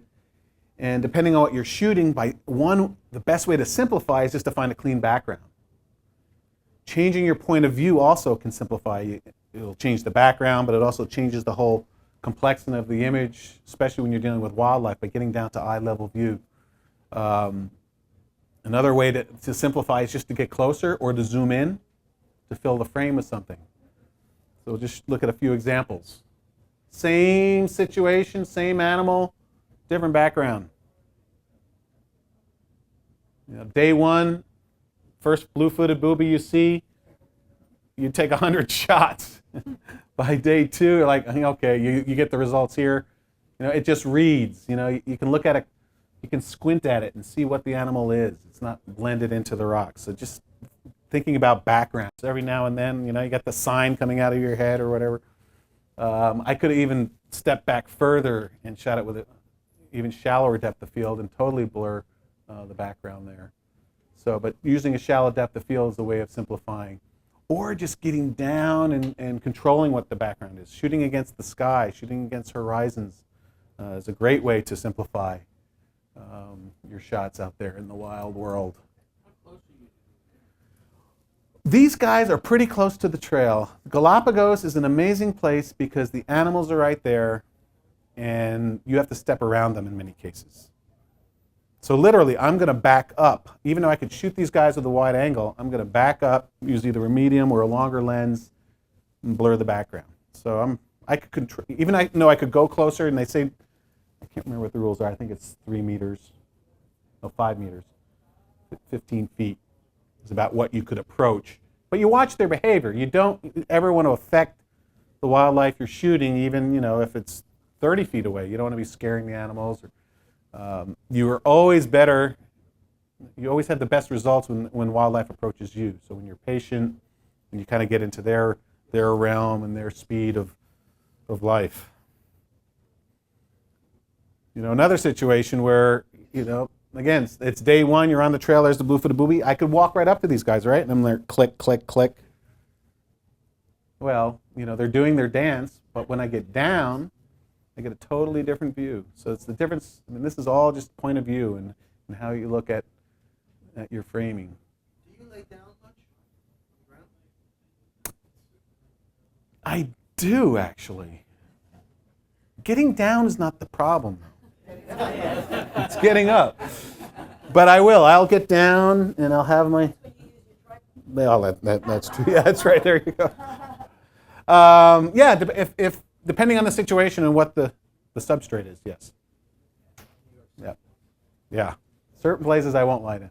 But I'll wear my rain gear, like in Antarctica, I will lay down, but there's a lot of guano around, so I'll wear my rain gear just for that, even if it's not raining, just so I can get down. This is a nice environmental portrait of the tortoise, but it's a much more effective shot to get down, get right in there, simplify the frame. Of course, when you're telling a story, you'd want both shots, right? You'd want the establishing shot where the animal's in their habitat. So you want to shoot things in a variety of ways. The snowstorm, this is one way to shoot it. Back up, blur the action, maybe a 30th of a second. Then I zoom in and stop the snowflakes. So same situation, different shutter speed, totally different composition.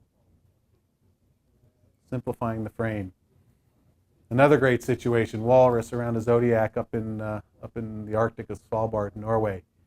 Kind of a wider angle view of it, but then I switched to my 70 to 200, or maybe it was the 300, I can't remember at this point, and this guy came up, and so he's 10 feet away, just has much more impact filling the frame.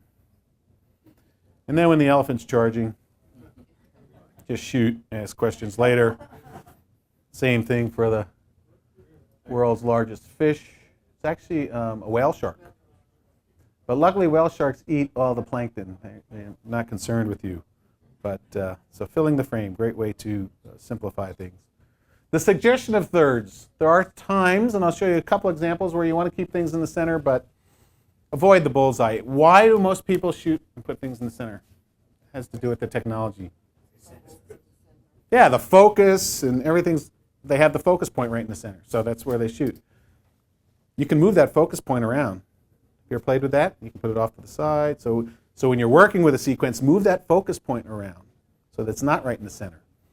Or you can lock, if it's something's not moving, you can focus, if you focus with your shutter finger, and then recompose, right? I actually focus with my thumb on a button on the back, so I can go focus, and then I can move the camera around and shoot without the camera refocusing. That's another way to do it. And I just learned from a colleague at National Geographic the way he deals with it. He uses the on-off switch, the manual to autofocus switch on his lens, which is, I don't think it's what it was used for, but he'll be like this. He'll be focusing, and then he'll turn the autofocus off on his lens, shoot, and then turn it back on. So however you do it, there's not one right or wrong way, but that's why we put everything in the center. And I see this more than anything else when someone sends me their portfolio. They've taken a workshop with me and said, I went to Africa, I finally got there, here are all my pictures. And there's I must have been asleep, the elephant, the giraffe, everything is almost dead on in the center. But that's except for those very close-ups. Well, yeah, then there's times to break it. So this, there it is. You put up the tic-tac-toe board, and it has to do with visual design. Things have more of an impact when it's not in the center and it's off on this. There's probably someone who studied art here that does it. And here's my best example. You can nail it.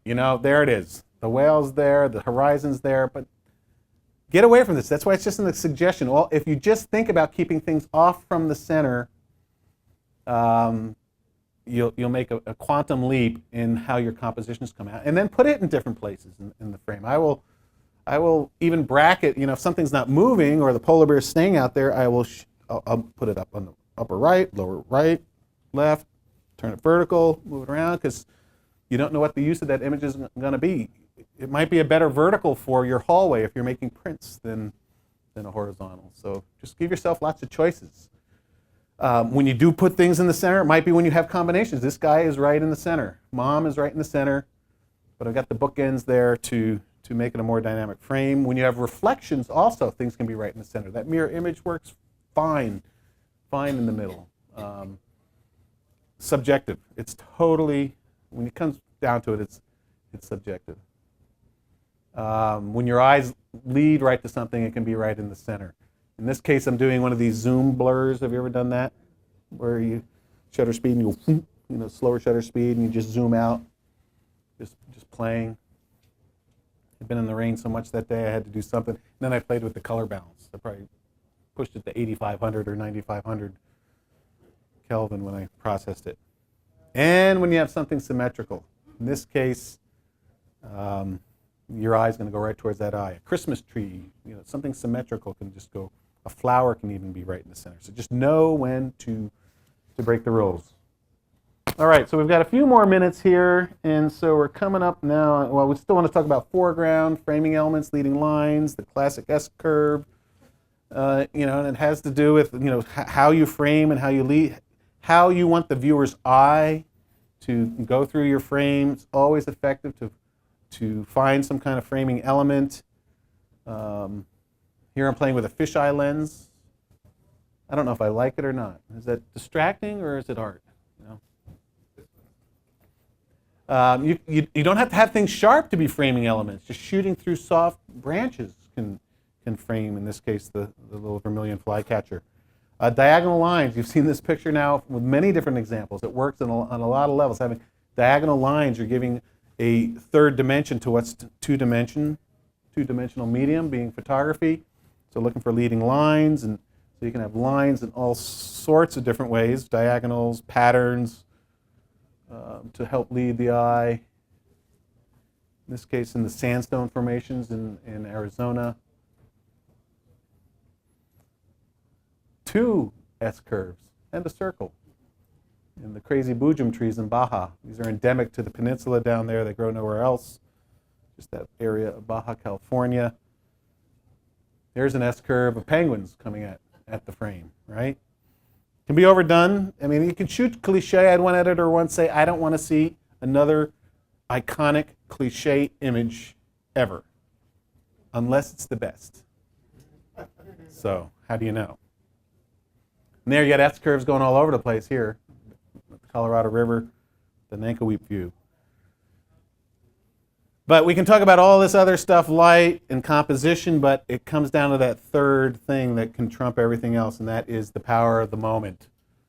You know, if you've got your little point and shoot, and you were to center the UFO landing on Madison Square Garden, it'd probably get published, right? Actually, the Miracle on the Hudson, the cover, I think it was front page New York Times, was an iPhone shot. Get back to the Apple. All right, power of moment. And this, it can get philosophical because I have seen many photographers with the right equipment. They're in the right place. They're in the right situation. And somehow they still miss the moment. Because they weren't living in that moment. They weren't anticipating, or whatever. They missed the moment. So living in the moment will help you be in the moment, capture the moment. Shooting sequences, it's really moments in nature as well, right? Because things keep happening. You have to anticipate the moment, that's right. And then there's the thing about blurring the moments. You know, the moments in my past are becoming more and more blurred. But we can use blur to kind of emphasize moments. That's the way I like to talk about it.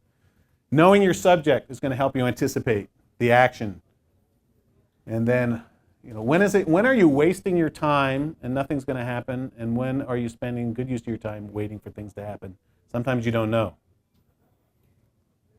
That's where the magic comes in.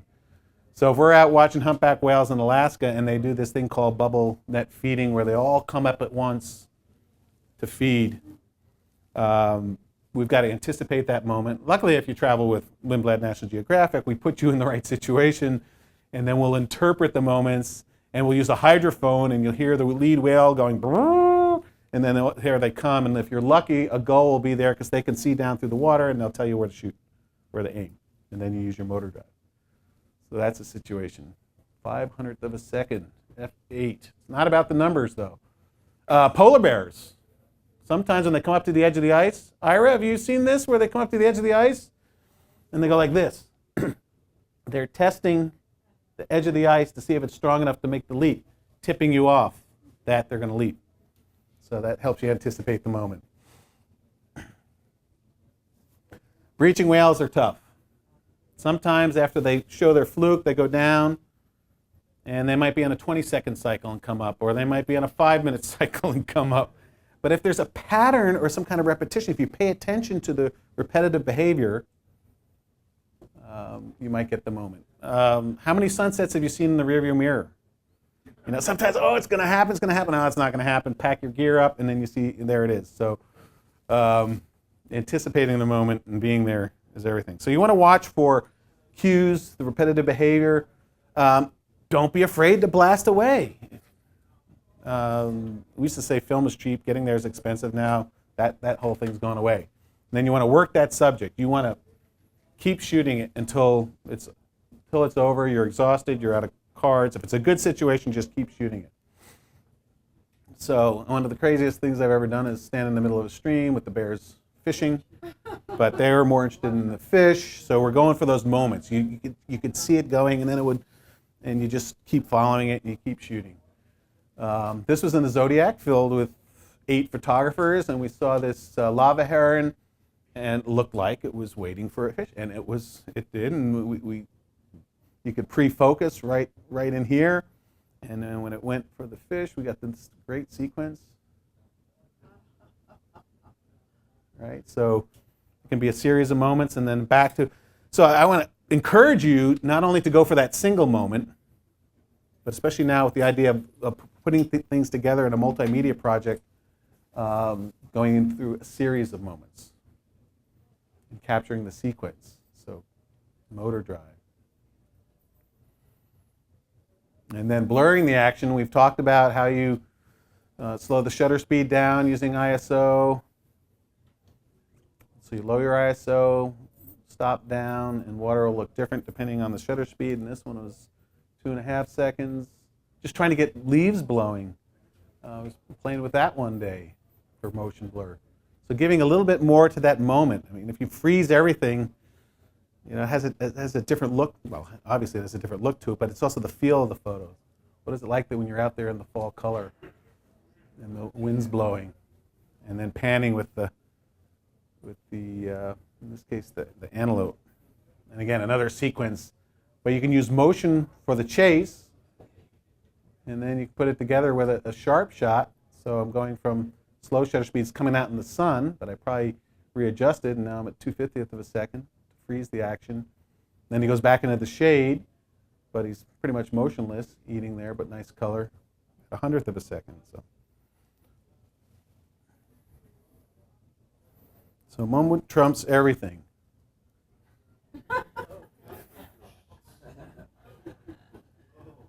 The flying ray, the bubbles coming at you, the killer iguanas. They're vegetarian.